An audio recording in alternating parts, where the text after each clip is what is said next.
Alrighty, welcome back to Free Read Fridays. I'm your intrepid narrator, Fraggeth, and today I've got a new and special treat for y'all. Oh, what is that?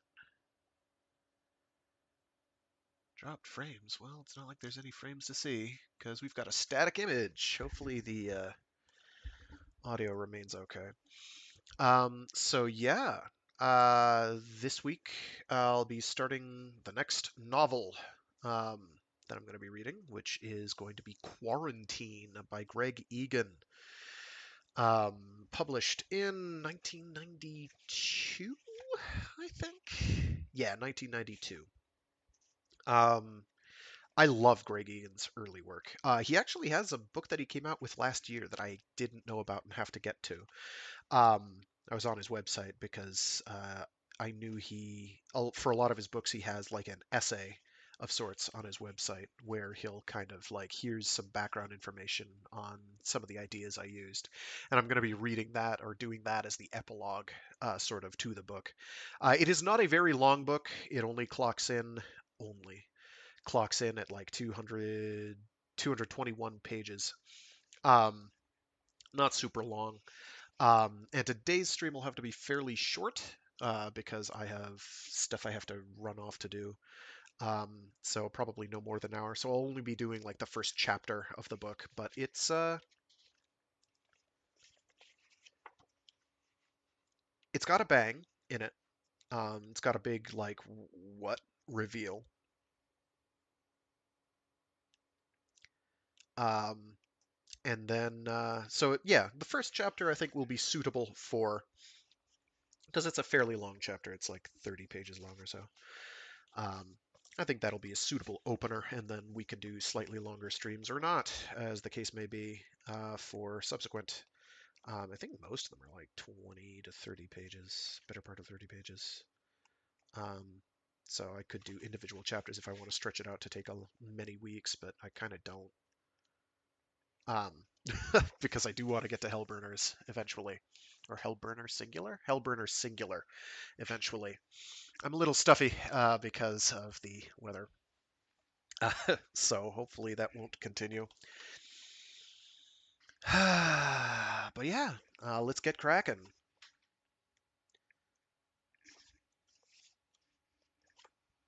Give me a sec here.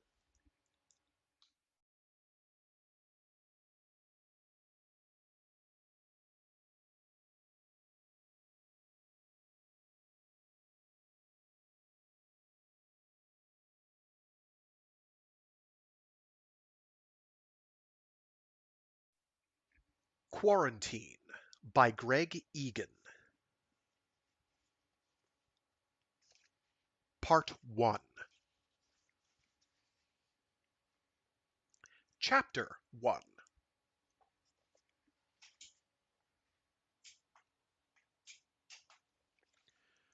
Only the most paranoid clients phone me in my sleep. Of course, nobody wants a sensitive call electronically decoded and flashed up on the screen of an ordinary telephone. Even if the room isn't bugged, radio frequency spillage from the unscrambled signal can be picked up a block away. Most people, though, are content with the usual solution, a neural modification enabling the brain to perform the decoding itself, passing the results directly to the visual and auditory sensors. The mod I use, Cipher Clerk, Neurocom, $5,999, also provides a virtual larynx option for complete two-way security. However, even the brain leaks faint electric and magnetic fields. A superconducting detector planted on the scalp, no bigger than a flake of dandruff, can eavesdrop on the neural data flow involved in an act of ersatz perception, and translate it almost instantaneously into the corresponding images and sounds. Hence the Night Switchboard, Axon, $17,999. The nanomachines which carry out this modification can take up to 6 weeks to map the user's idiosyncratic schemata, the rules by which meanings are encoded in neural connections. But once that's done, the intermediary language of the senses can be bypassed completely. What the caller wants you to know, you No, without any need to hallucinate a talking head spelling it out, and the electromagnetic signature at skull level is, for all practical purposes, inscrutable. The only catch is, in the conscious state, most people find it disorienting, and at worst traumatic, to have information crystallizing in their heads without the conventional preliminaries. So, you have to be asleep to take the call. No dreams. I simply wake, knowing. Laura Andrews is 32 years old, 156 centimeters tall, and weighs 45 kilograms. Short, straight brown hair, pale blue eyes, a long, thin nose. Anglo-Irish features and deep black skin. Like most Australians, born with insufficient UV protection, she's been retrofitted with genes for boosted melanin production and thicker epidermis. Laura Andrews has severe congenital brain damage. She can walk and eat clumsily, but she can't communicate in any fashion, and the experts say that she understands the world little better than a 6-month-old child. Since the age of 5, she's been an inpatient at the local Hilgeman Institute. 4 weeks ago, when an orderly unlocked her room to serve breakfast, she was gone. After a search of the building and grounds, the police were called in. They repeated and extended the search, and conducted a door knock of the surrounding area, to no avail. Laura's room bore no signs of forced entry, and recordings from security cameras proved unenlightening. The police interviewed the staff at length, but nobody broke down and owned up to spiriting the woman away. 4 weeks later, nothing. No sightings. No corpse. No ransom demands. The police have not officially abandoned the case, merely deprioritized it, pending further developments. Further developments are not anticipated. My task is to find Laura Andrews and return her safely to the Hilgeman, or locate her remains if she's dead, and to gather sufficient evidence to ensure that those responsible for her abduction can be prosecuted. My anonymous client presumes that Laura was kidnapped but declines to suggest a motive. Right now, my judgment is suspended. I'm in no state to hold an opinion on the matter. I have a head full of received knowledge, colored by my client's perspective, possibly even tainted with lies. I open my eyes, then drag myself out of bed and over to the terminal in the corner of my room. I make it a policy never to deal with financial matters in my head. A few keystrokes confirm that my account has been provisionally credited with a satisfactory down payment. Accepting the deposit will signal to the client that I've taken the case. I pause for a moment to think back over the details of the assignment, trying to reassure myself that I really do understand it. There's always a hint of dream logic to these calls, a faint but implacable suspicion that by morning none of what I've learned will even make sense. Then I authorize the transaction. It's a hot night. I step out onto the balcony and look down toward the river. Even at 3 in the morning, the water is crowded with pleasure craft of every size, from luminescent sailboards, softly glowing orange or lime green, to 12-meter yachts, crisscrossed with spotlight beams brighter than daylight. The 3 main bridges are thick with cyclists and pedestrians.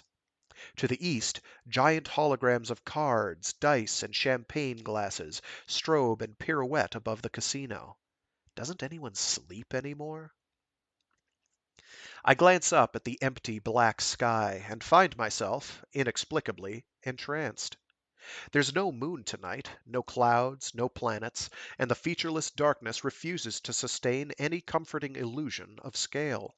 I might be staring at infinity, or the backs of my own eyelids. A wave of nausea passes through me, a contradictory mixture of claustrophobia and a dizzying sense of the bubbles in human dimensions. I shudder, a single violent twitch. Then the feeling is gone. A mod-generated hallucination of my dead wife, Karen, standing on the balcony beside me, slips an arm around my waist and says, "Nick, what is it?" Her touch is cool, and she spreads her fingers wide across my abdomen, like antennae. I'm on the verge of asking her, by way of explanation, if she ever misses the stars, when I realize how ludicrously sentimental that would sound, and I stop myself in time. I shake my head. Nothing.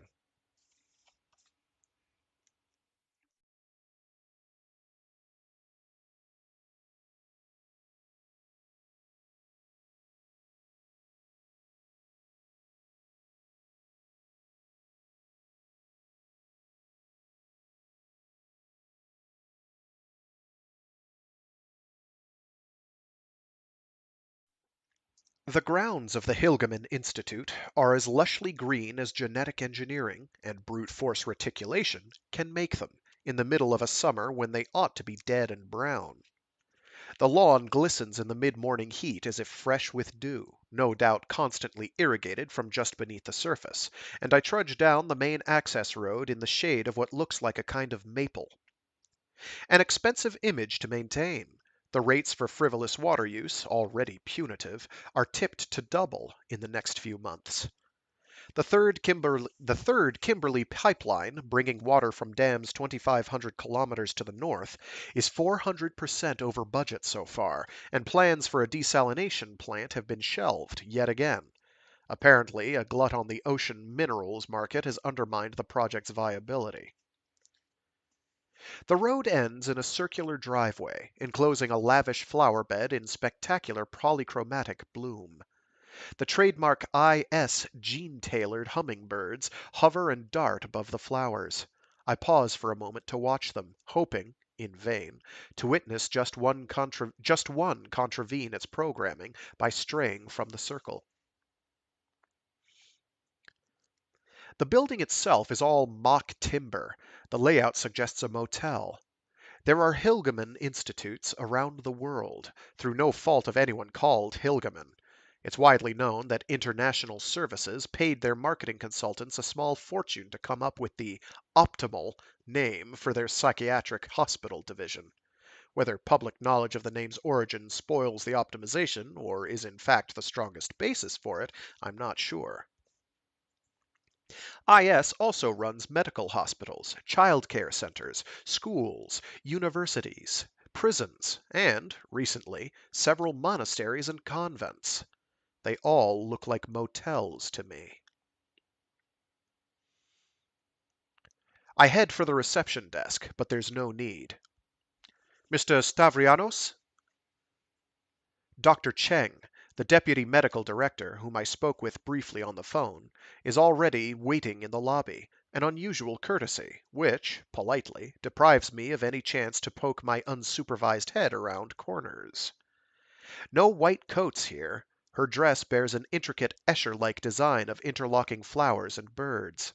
She guides me through a staff-only door and a tight maze of corridors to her office. We sit in padded armchairs, away from her Spartan desk. Thank you for coming to see me at such short notice. Not at all. We're more than happy to cooperate. We're as anxious. Oh, wait, no, I have them flipped. Shoot. Give me a sec. Thank you for coming to see me at such short notice. Not at all. We're more than happy to cooperate. We're as anxious to find Laura as anyone. But I must say I have no idea what her sister is hoping to achieve by suing us. It's not going to help Laura, is it? I make a sympathetic but noncommittal noise. Perhaps the sister, or her law firm, is my client. But if so, why all the pointless secrecy? Even if I hadn't barged in here and announced myself to the opposition, and I received no instructions not to, the Hilgeman's lawyers would have taken it for granted that she'd hire an investigator sooner or later. They would have hired their own long ago. Tell me what you think happened to Laura. Dr. Cheng frowns. I'm sure of one thing. She can't have escaped by herself. Laura couldn't even turn a door handle. Someone took her. Now, we don't run a prison here, but we do take security very seriously. Only a highly skilled, highly resourced professional could have removed her. But on whose behalf and to what end? I can't imagine. It's getting a bit late for ransom demands, and in any case, her sister isn't well off. Could they have taken the wrong person? Maybe they intended to kidnap another patient, someone whose relatives could raise a worthwhile ransom, and only realized their mistake when it was too late to do anything about it. I suppose that's possible. Any obvious targets? Any patients with particularly wealthy? I really can't. No, of course not. Forgive me. From the look on her face, I'd say she has several candidates in mind. The last thing in the world she wants is for me to approach their families. I take it you've stepped up security? I'm afraid I can't discuss that either. No. Tell me about Laura then. Why was she born brain damaged? What was the cause? We can't be sure. No, but you must have some idea. What are the possibilities? Rubella? Syphilis? AIDS? Maternal drug abuse? Side effects from a pharmaceutical or a pesticide or a food additive? She shakes her head dismissively. Almost certainly none of those. Her mother went through standard prenatal health care. She had no major illness, and she wasn't using any drugs. And a chemical teratogen or mutagen doesn't really fit in with Laura's condition. Laura has no malformation, no biochemical imbalance, no defective proteins, no histological abnormalities. Then why is she massively retarded? It looks as if certain crucial pathways in the brain, certain systems of neural connections which should have formed at a very early age, failed to appear in Laura's case, and their absence made subsequent normal development impossible. The question is why those early pathways didn't form.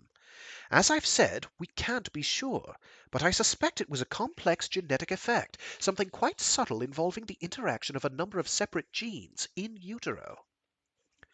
Couldn't you tell, though, if it was genetic? Couldn't you test her DNA?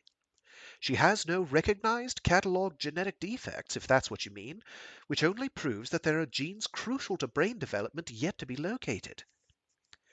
Any family history of the same thing? No, but if several genes are involved, that's not necessarily surprising. The chance of a relative sharing the condition could be quite small. She frowns. I'm sorry, but how is any of this going to help you find her? Well, if a pharmaceutical or a consumer product were the cause, the manufacturers might be safeguarding their interests. It's a long time after the event, I know, but maybe some obscure birth defects research team is on the verge of publishing the claim that Wonder Drug X, the miracle antidepressant of the 30s, makes one fetus per 100,000 turn out like Laura. You must have heard about holistic health products in the States. 600 people suffered kidney failure from taking their energy supplement, so they hired a dozen hitmen to start wiping out the victims, faking accidental deaths. Corpses attract much smaller damages verdicts. Okay, kidnapping doesn't seem to make much sense, but who knows? Maybe they needed to study Laura to extract some kind of information that might eventually help them in court. It all sounds rather paranoid to me. I shrug. Occupational hazard. She laughs. Yours or mine? Anyway, I've told you, I think the cause was inherited. But you can't be positive. No. I ask the usual questions about the staff. Anyone hired or fired in the last few months? Anyone known to have debts or problems? Anyone with a grudge? The cops would have been through all of this, but after 4 weeks of brooding on the disappearance, some trivial matter, not worth mentioning at first, may have come to assume greater significance. No such luck. Can I see your room? Certainly. The corridors we pass through have cameras mounted on the ceiling at 10-meter intervals. I'd guess that any approach to Laura's room is covered by at least 7. 7 data chameleons, though, would not have been beyond the budget of a serious kidnapper. Each pinhead-sized robot would have tapped into one camera's signal, memorized the sequence of bits for a single frame while the corridor was empty, then spat it out repeatedly, replacing the real image. There may have been faint patches of high-frequency noise when the fake data was switched in and out, but not enough to leave telltale imperfections on a noise-tolerant digital recording. Short of subjecting every last meter of optical fiber to electron microscopy, hunting for the tiny scars where the chameleons intervened, it's impossible to know whether or not such tampering ever took place. The door, remotely locked and unlocked, would have been just as easy to interfere with. The room itself is small and sparsely furnished. One wall is painted with a cheerful, glossy mural of flowers and birds, not something I'd care to wake up to personally, but I can hardly judge how Laura would have felt. There's a single large window by the bed, set solidly into the wall, with no pretense that it was ever designed to be opened. The pane is high-impact plastic. Even a bullet wouldn't shatter it, but with the right equipment it could be cut and resealed, leaving no visible seam. I draw my pocket camera and take a snapshot of the window in the polarized light of a laser flash. Then I process the image into a false color stress map, but the contours are smooth and orderly, betraying no flaws. The truth is, there's nothing I can do here that the police forensic team would not have done first, and better. The carpet would have been holographed for footprint impressions, then vacuumed for fibers and biological detritus. The bed sheets taken away for analysis. The ground outside the window scoured for microscopic clues. But at least I have the room itself fixed in my mind now, a solid backdrop for any speculations about the night's events. Dr. Cheng escorts me back to the lobby. Can I ask you something that has nothing to do with Laura? What? Do you have many patients here with bubble fever? She laughs and shakes her head. Not one. Bubble fever has gone right out of fashion.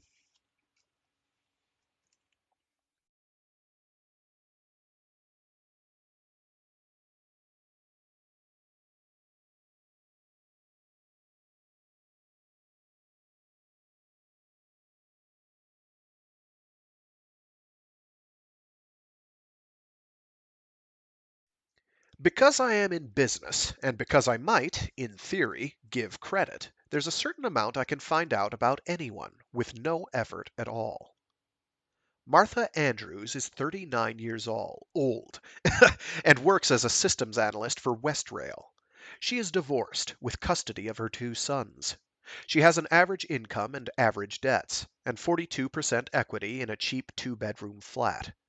She's been paying the Hilgeman out of a trust fund left by her parents. Her father died 3 years ago, her mother the year after. She is not worth extorting. At this stage, the most plausible hypothesis seems to be one of mistaken identity. It doesn't fit well with the professionalism of the kidnapping, but nobody's perfect. What I need, to take the idea any further, is a list of the Hilgeman's patients. Details of the staff might also come in handy. I call my usual hacking service. The ringing tone seems to reverberate deep within my skull. There's no doubt that Neurocom's product psychologists chose these bizarre acoustics to give a strong impression of privacy, but I'm not impressed. It just makes me feel claustrophobic. At the same time, my external vision fades to black and white, supposedly to lessen the distraction, but in fact it's just one more tedious gimmick. Bella answers on the fourth ring, as always. Her face seems to hover about a meter away, vivid against reality's grays, vanishing at the neck as if revealed by some magical spotlight. She smiles coolly. Andrew, it's good to see you. What can I do for you? Andrew is the name I use for one of my cipher clerk masks. Her own synthetic human visage might also be nothing but a mask, repeating word for word the speech intentions of an actual person. Or it might be a pure artifact, the interface to anything from a glorified answering machine to a system that actually does 99% of the hacking itself. I really don't care who or what Bella is. She, he, it, they get results, and that's all that matters to me. The Hilgeman Institute, Perth branch. I want all their patient records and all their staff records. Back how far? Well, 30 years if it's online. If the old stuff is archived and it's going to cost a fortune to get your hands on it, forget it. She nods. $2,000. I know better than to try to haggle. Fine. Call back in 4 hours. Your password is paradigm. As the room regains its normal hues, it strikes me that $2,000 would be a lot of money to Martha Andrews, not to mention the 15,000 I've already received in advance. Of course, if her lawyers were confident of a large settlement and a fat contingency fee, 15,000 would be nothing to them. Their wish to be anonymous might be no more sinister than my own use of a pseudonym with Bella. When laws are being broken, it's nice to have bulkheads against the risk of a conspiracy charge. Do I talk to Martha? I can't see how it could upset her lawyers, and even if she hired me herself, which can't yet be ruled out completely, her finances may have hidden depths. Then she chose anonymity over the alternative of explicitly instructing me to keep my distance. I have no real choice but to act as if I hadn't given a moment's thought to the question of my client's identity, even if the truth is that, so far, nothing about the case fascinates me more.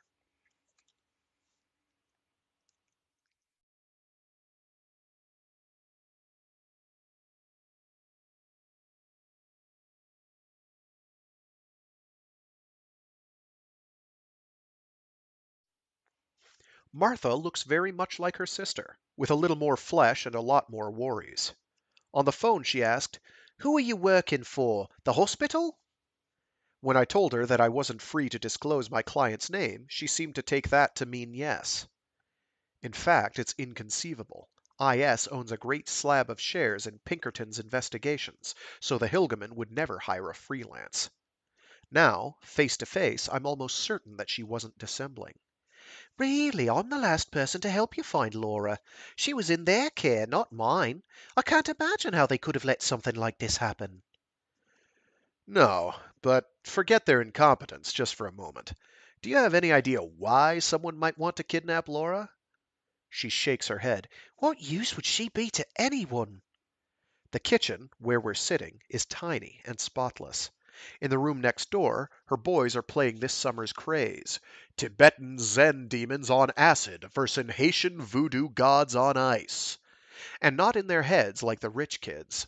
She winces at the sound of a theatrically blood-curdling scream, followed by a loud, wet explosion, and live cheers.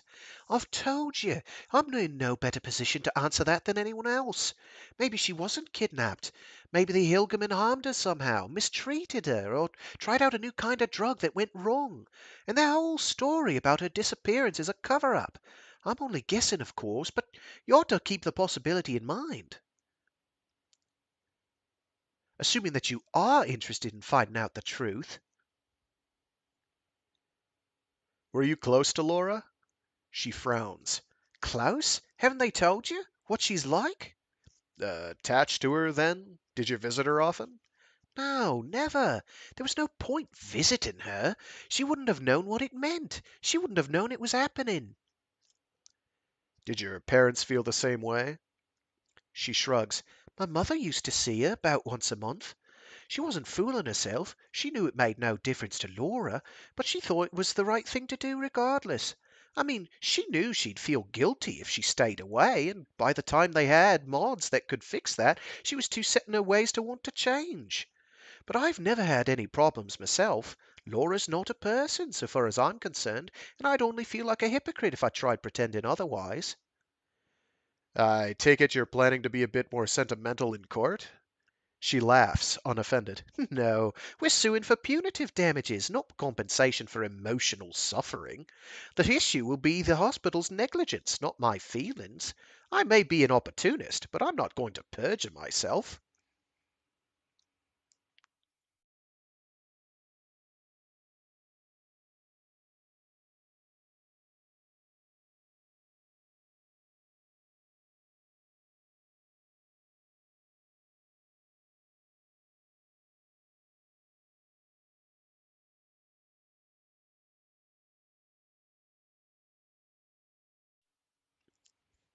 On the train back into the city, I wonder, would Martha have arranged her sister's abduction for the sake of punitive damages? Her unwillingness to milk the suit for all it's worth might be a calculated ploy, a way to ensure a jury's sympathy by seeming to forego exploitation. There's at least one flaw in this theory, though. Why not demand a ransom, which could be recovered through the courts from the Hilgeman? Why leave the motive for the kidnapping a mystery, crying out for an explanation, inviting suspicions of fraud? I emerge from the airless crush of the underground to find the streets almost as crowded, with evening shoppers lugging post-Christmas bargains, and buskers so devoid of talent, natural or otherwise, that I feel like stooping down and switching their credit machines into refund mode. "You're a mean-spirited bastard," says Karen. I nod in agreement. As I approach the sandwich board man, I tell myself I'm going to walk by as if I hadn't even noticed him, but a few steps later I stop and turn to stare. His meekly downturned face is as pale as a slug. God doesn't want us messing with our pigmentation, and he wears a black suit that must be purgatory in this heat. Amongst the brightly clad, bare-limbed crowd, he looks like a 19th century missionary stranded in an African marketplace. I've seen the same man before, wearing the same imaginative message, repeated front and back. Sinners, repent! Judgment is nigh. Nigh.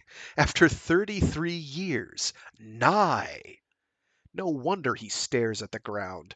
What the fuck has been going on in his brain for the last 3 decades?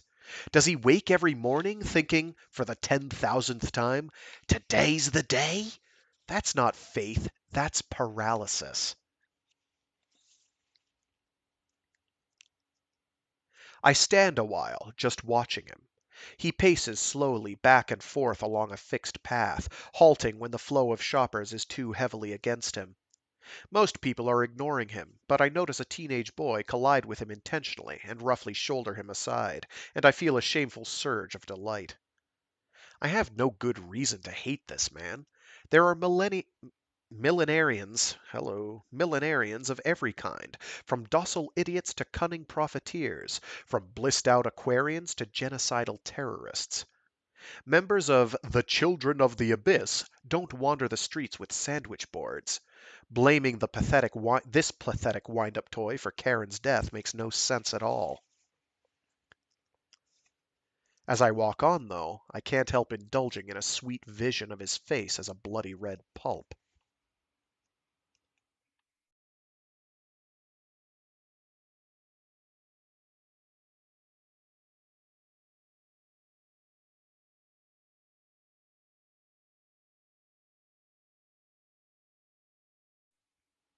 I was 8 years old when the stars went out.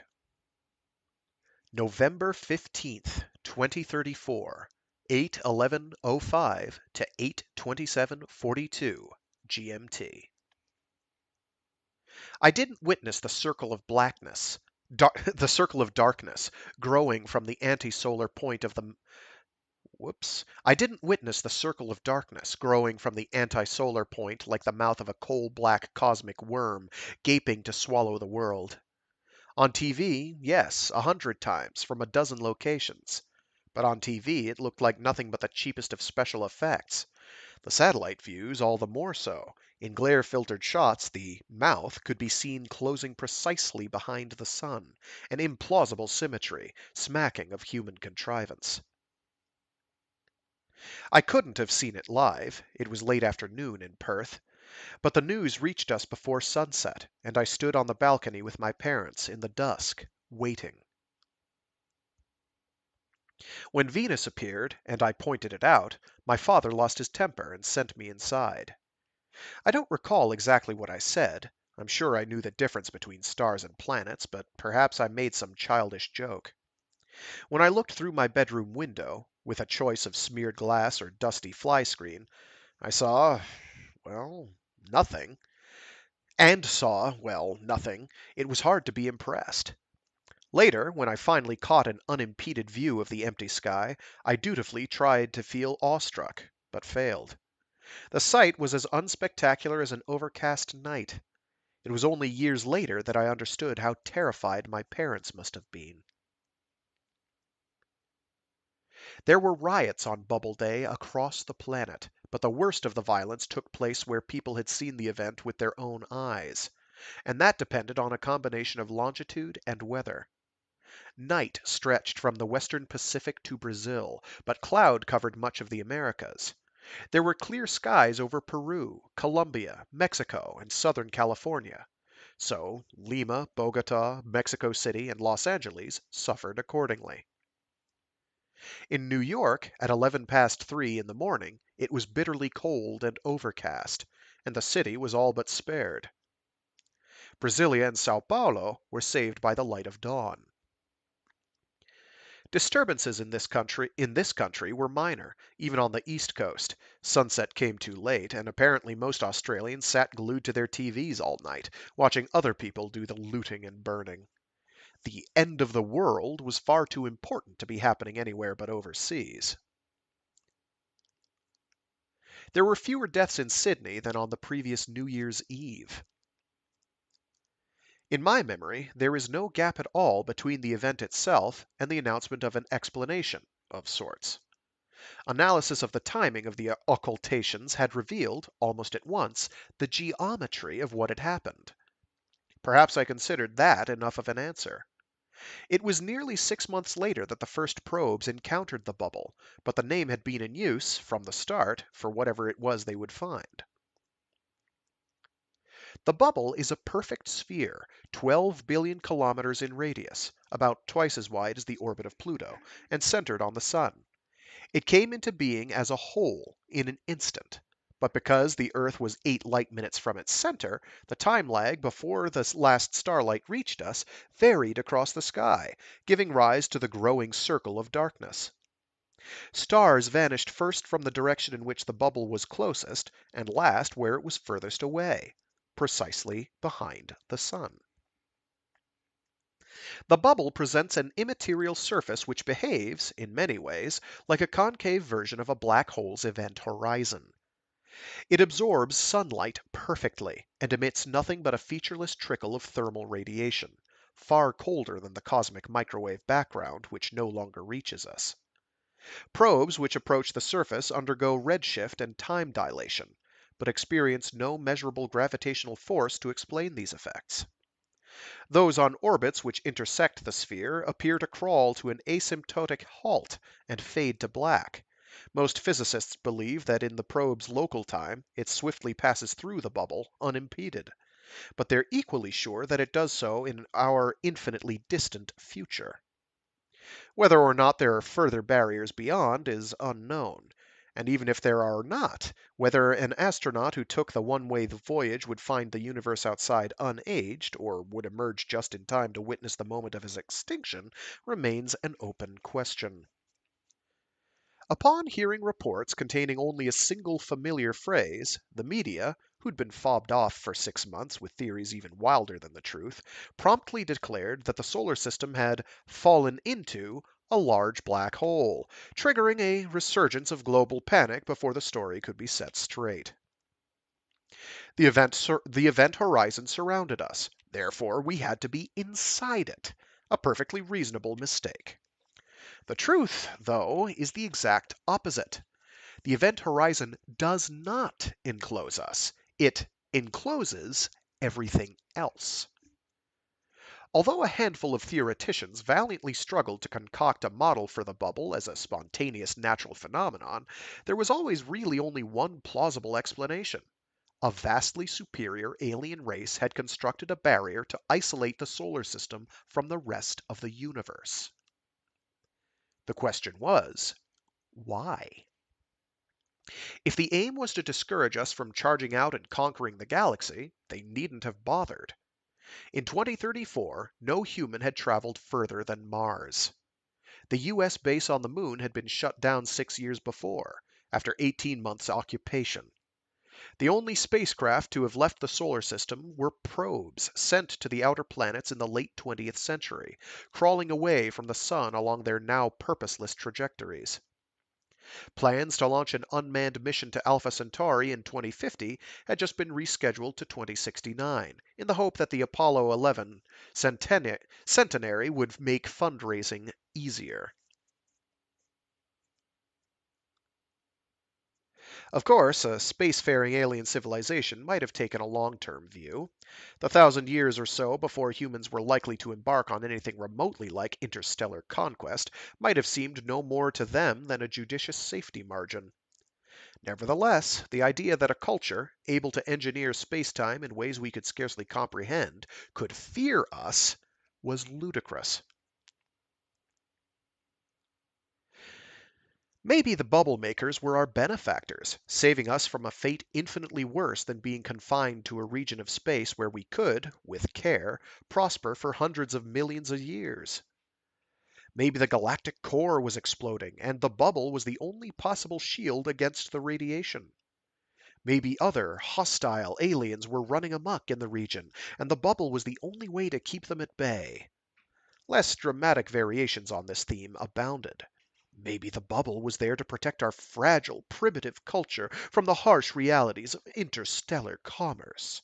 Maybe the solar system had been declared a galactic heritage zone. A few intellectually rigorous killjoys argued that any explanation to which humans could relate was probably anthropomorphic nonsense, but nobody invited them onto talk shows. At the other extreme, most religious sects had no trouble plucking glib answers from their own ludicrous mythology. Fundamentalists of several faiths refused to acknowledge that the bubble even existed. All proclaimed that the vanished stars were a sign of divine disfavor, foretold, with varying degrees of prophetic license, in their own sacred writings. My parents were resolute atheists. My education was secular. My childhood friends were either irreligious or the marginally Buddhist grandchildren of Indo-Chinese refugees. But the English language media, worldwide, was swamped with the views of Christian fundamentalists, so theirs was the lunacy I grew up knowing the best, and despising the most. The stars had gone out! If that didn't spell apocalypse, what did? In fact, the revelation to John has stars falling to the earth, but one mustn't be too literal minded.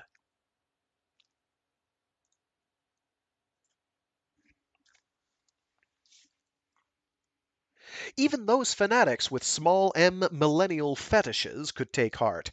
The years 2000 and 2001 might have been frustratingly devoid of cosmic portents, given the uncertainties of the historical record, 2034, it was claimed, could easily be exactly the 2000th anniversary, not of Christ's birth, but of his death and resurrection. November 15th as Easter? Obscure explanations were concocted for this, including something called Passover drift, but I was never quite masochistic enough to try to follow them. It was Judgment Day, rewritten by some Bible Belt Chamber of Commerce. TV still worked, and nobody needed the mark of the beast to buy and sell, let alone to give and receive tax-deductible donations. Mainstream churches issued cautious statements which said, in so many words, that the scientists were probably right, but their pews emptied, and the salvation for money trade boomed. Apart from post-bubble splinter groups of established religions, thousands of brand new cults appeared, most of them organized on the sound commercial lines pioneered by 20th century religious entrepreneurs. But while the opportunists prospered, the real psychotics were festering. It took 20 years for the children of the abyss to make themselves known, but then, being born of the abyss on or after Bubble Day was a prerequisite of membership. They started out, in 2054, by poisoning the water supply of a small town in Maine, killing more than 3,000 people. Today, they're active in 47 countries, and they've claimed almost 100,000 lives. Marcus Dupre, their founder and chief self-fulfilling prophet, spews out an incoherent stream of half-digested Kabbalistic gibberish and comic book eschatology, but there are, apparently, thousands of people brain-fucked in just the right way to find his every word resonant with truth. It was bad enough when they blew up buildings at random, because this is the age of mayhem, but since Dupre and 17 other children have been in prison, many of his followers have come to see his release as their ultimate purpose. And with a tangible, if unattainable, goal to focus their efforts, everything has escalated. It makes no difference what I think, but it makes no difference what I think, but some nights the question spins in my head for hours. I don't wish they'd set him free. I do wish they'd never caught him. Mental illness wasn't confined to the millenarians. For the secular, there was bubble fever, an hysterical, disabling, claustrophobic reaction to the thought of being trapped in a volume 8 trillion times that of the Earth.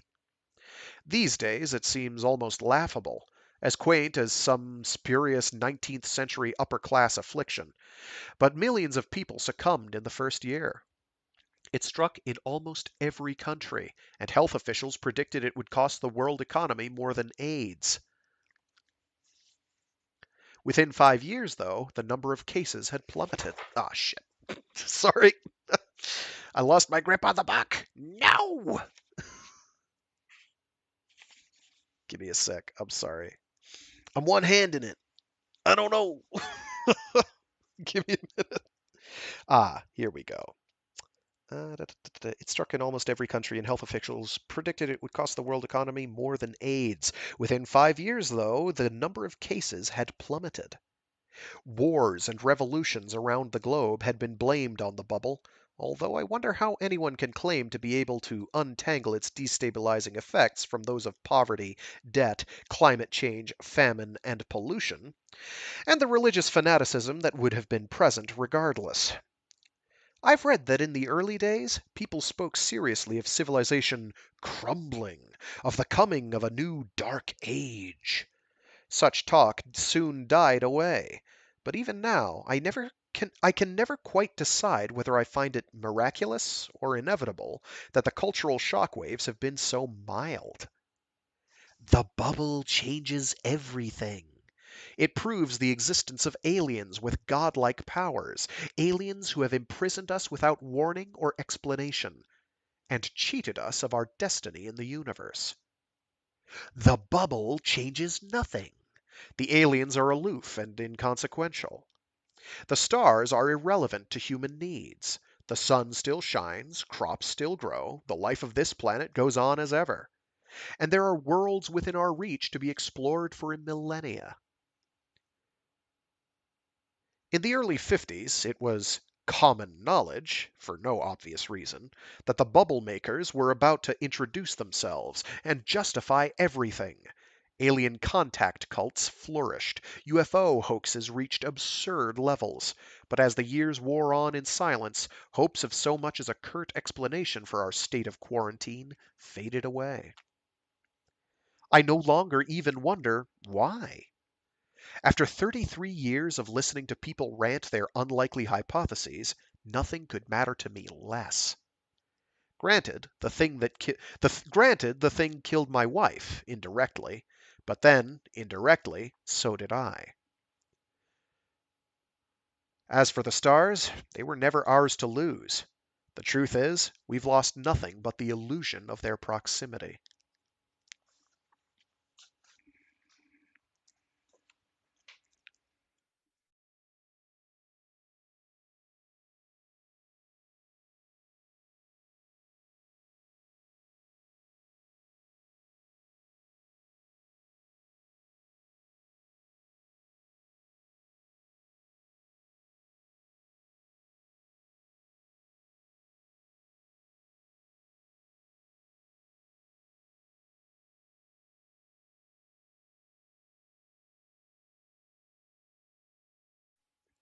Bella, as always, delivers on time.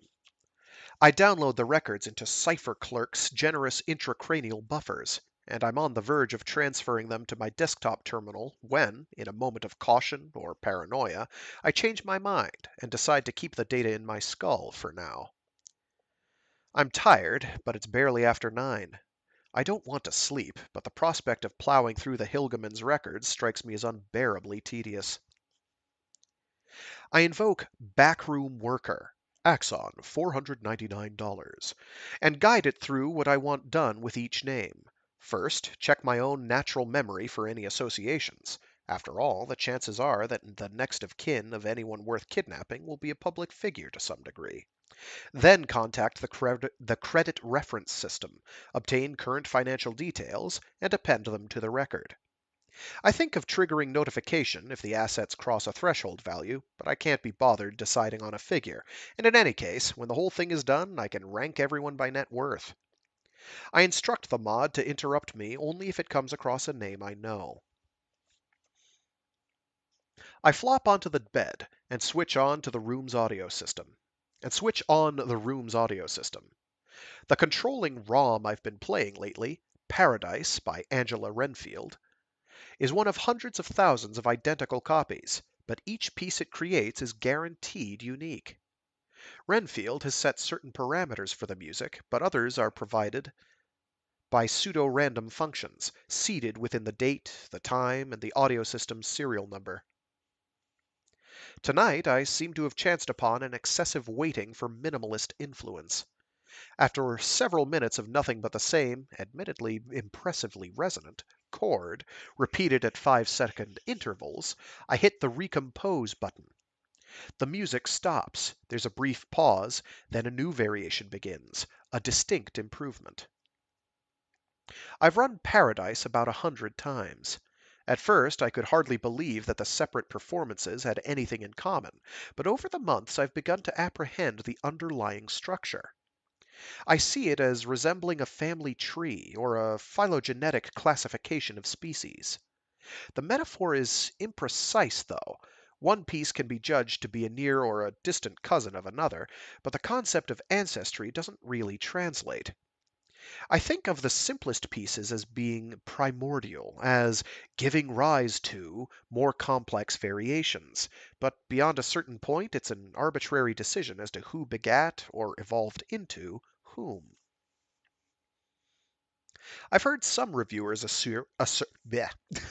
I've heard some reviewers assert that, after a dozen playings, anyone who is musically literate should fully understand the rules that Renfield has chosen, making further actual performances unbearably redundant. If that's the case, I'm glad of my ignorance. Tonight's second piece is like a brilliant scalpel blade, prizing away layer after layer of dead skin. I close my eyes as a trumpet line builds, rising in pitch, then mutates impossibly, effortlessly, into the liquid sound of metaharps. Flutes join in, with an ornate, mannered theme. But already I think I can discern in it, hidden beneath the fussiness and decoration, hints of a perfect silver needle which will recur in 100 guises, which will be honed, muted, then honed again, which will be held up for my admiration one last time, then plunged into my heart. Suddenly, 4 lines of glowing text appear at the bottom of my visual field. Backroom worker, natural memory association, Casey, space Joseph Patrick, head of security as of 12th June 2066. I'd forgotten that I'd asked for staff records, too, or I would have excluded them. I think about waiting for the music to finish, but there's no point. I know full well that I'd be unable to enjoy it. I hit the stop button, and one more unique incarnation of Paradise disappears forever.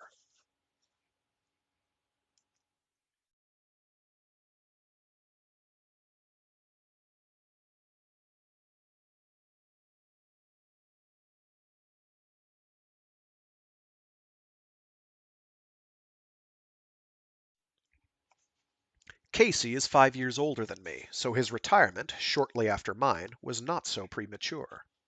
He's sitting in a corner of the crowded bar, drinking beer, and I join him in the ritual. I suppose it's a strange way to pass the time when not a microgram of ethanol will make it into either of our bloodstreams, while mods compute our consumption and deliver a purely neural buzz in lieu of the insanely toxic real thing. But then, if this cultural fossil lasted 1,000 years and endured beyond all memory of its origins, it would be hardly unique in doing so. Oh, we never see you, Nick. Where have you been hiding? We? It takes me a moment to register that he means not himself and his absent wife, but the bar full of cops and ex-cops, the law enforcement community, as the politicians would say, the way they used to talk about the Chinese or Italian or Greek community, as if the neural and physical modifications we share made us into some kind of homogeneous demographic target. I glance around the room and find, mercifully, that I recognize almost nobody. You know how it is. Business is good? I'm making a living. You were with Rehab Corp last I heard. What happened? Oh, yes, bought 'em out. Yeah, I remember that. Lots of retrenchments. I was lucky. I had connections. I got myself moved sideways. There were people who'd been with Rehab Corp for 30 years who got dumped. So, what's it like at the Hilgaman? He laughs. What do you think? Anyone who ends up in a place like that, anyone they can't fix with a mod these days, has to be a complete fucking zombie. Security is not a problem. No? What about Laura Andrews? You're in on that? He's no more surprised than politeness requires. Cheng would have had him clear me before she even returned my call. Yeah, Who for? who do you think? Fuck if I know. Not for the sister. Winters is working for the sister. Mind you, Winter's job isn't finding Laura Andrews. Her job is to make me look like shit. That bitch is probably spending all her time sitting at a computer somewhere, fabricating evidence. Probably. Not for the sister. Who then? A relative of another patient? Someone who believes they'd be shelling out ransom money right now if the kidnapping hadn't been botched, and who wants to make sure that there isn't a second successful attempt? The case is a joke, you know. We weren't negligent. Remember that guy who sued owners of the Sydney Hilton when his daughter got kidnapped from one of their rooms? He was pulverized. The same thing will happen here. Maybe. He laughs sourly. You don't give a shit either way, do you? No, and neither should you. IS won't sack you even if they lose the case. They're not idiots. They allocate a certain budget for security, enough to keep the patients in. If they wanted some kind of fortress, they know they'd have to pay for it. They've been running prisons long enough to understand the costs. He hesitates, then says, Enough to keep the patients in? Yeah? Laura Andrews got out twice before. He glares at me. And if that ever reaches the sister, it'll break your fucking neck. I stare at him, grinning skeptically, waiting for the joke to be made clear. He just stares back glumly. I say, "What do you mean she got out? How?" How? Shit, I don't know how. If I knew how, then she wouldn't have been allowed to do it again, would she? But I thought she couldn't even turn a door handle. That's what the doctors say. Well, nobody's ever seen her turn a fucking door handle. Nobody's seen her do anything smart enough to shame a cockroach. But anyone who can get past locked doors and cameras and movement sensors 3 times isn't what she appears to be, is she? I snort. What are you getting at? You think she's been shamming total imbecility for more than 30 years? She never even learned to speak. You think she learned faking brain damage when she was 12 months old? He shrugs. Who knows about 30 years ago? The records say one thing, but I wasn't there. All I know is she's done in the last 18 months. All I know is what she's done in the last 18 months. How would you explain it? Maybe she's an idiot savant or an idiot escapologist. Casey rolls his eyes. Okay, I have no idea. But what happened? The first 2 times. How far did she get? Into the grounds, first time. Couple of kilometres away, the second. We found her in the morning, just out wandering about, with the same bland, dumb, innocent expression on her face as always. I wanted to put a camera inside her room, but the Hilgerman wasn't having that. Some UN convention on the rights of the mentally ill. IS got enough flack over that Texan prison thing that they're ultra careful now. He laughs. And how could I argue that I needed more hardware? The patients are vegetables. The rooms have one door and one window. Both are monitored 24 hours. How could I justify anything more? I mean, I couldn't say to the fucking director, if you're such a genius, you tell me how she does it. You tell me how to stop her. I shake my head. She didn't do any of this. She can't have. Somebody took her, all 3 times. Eh? Who? Why? What do you call the first 2 times? Dry runs? I hesitate. Disinformation? Someone trying to convince you that she could break out on her own, so that when they finally took her, you'd think.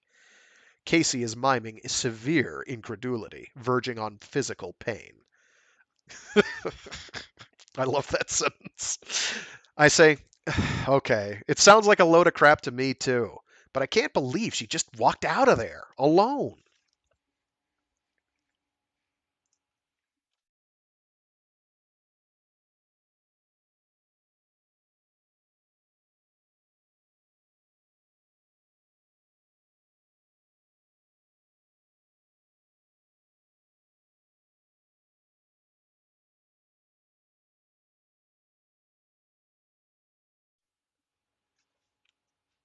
It takes me forever to get to sleep. Boss, human dignity, $999, may have rendered it a matter of conscious choice, but somehow I still manage to be an insomniac. I always have some reason to delay the decision. I always have some problem I want to think through. As if every last nagging question which once might have kept me awake had to be dealt with in the old way, regardless. Or maybe I'm just developing what they call Zeno's lethargy. Now that so many aspects of life are subject to nothing but choice, people's brains are seizing up. Now that there's so much to be had, literally merely by wanting it, people are building new layers into their thought processes to protect them from all this power and freedom. Near endless regressions of wanting to decide to do near endless regressions of wanting to decide to want to decide to want to decide what the fuck it is they really do want. What I want right now is to understand the Andrews case, but there's no mod in my head which can grant me that. Karen says, "Okay, so you have no idea why Laura was kidnapped. Fine, stick to the facts. Wherever she's been taken, someone must have seen her along the way. Forget about motives for now. Just find out where she is." I nod. "You're right, as always. I'll put an ad in the news systems. In the morning." I laugh. "Yes, okay, in the morning." With her familiar warmth beside me, I close my eyes. "Nick." "Yes?" She kisses me lightly. "Dream about me." I do. And with that, we're going to have to call it for the day because I got to run. Thanks to everyone who tuned in. Hopefully, that was an exciting intro to the book. Things are going to get a little crazy, particularly toward the end where they get really crazy. Um, Egan has a tendency to do that. Things tend to be like running along, humming along. You have an exciting intro and then just, kind of coasts, coasts, coasts, coasts, and then goes completely nuts. Um, so stay tuned. Next week, I've got something really special planned. Definitely tune in for that. Um, oh, shoot. Is that an otter? That's an otter. There's an otter on the ice of the river right outside my window. That's very cool. Oh, he's such a cutie, too. Oh, oh, oh, he saw me looking at him, I guess. Oh well. In any case, yeah. So I do other streams throughout the week. I've got a Mecha Monday stream where I do something giant robot related or mecha adjacent. I've got a Warframe Wednesday stream where I do some Warframe for a couple hours, and I have this Free Read Fridays where I read short stories and indeed entire novels aloud. Right now, we're reading Quarantine by Greg Egan. So keep tuning in for that. I'll be getting, usually every month I do a big updating where I make sure everything's in its proper playlist so it's all easy to find. So you'll be able to see them all that way. So another week, roughly. Next week, next Saturday, probably I'll have that done. Oh, I think he got a fish. Cool. So yeah, stay safe, stay sane. Um, don't let the apocalypse cultists get you down, and be decent to each other. That's it. Have a good one, and see you all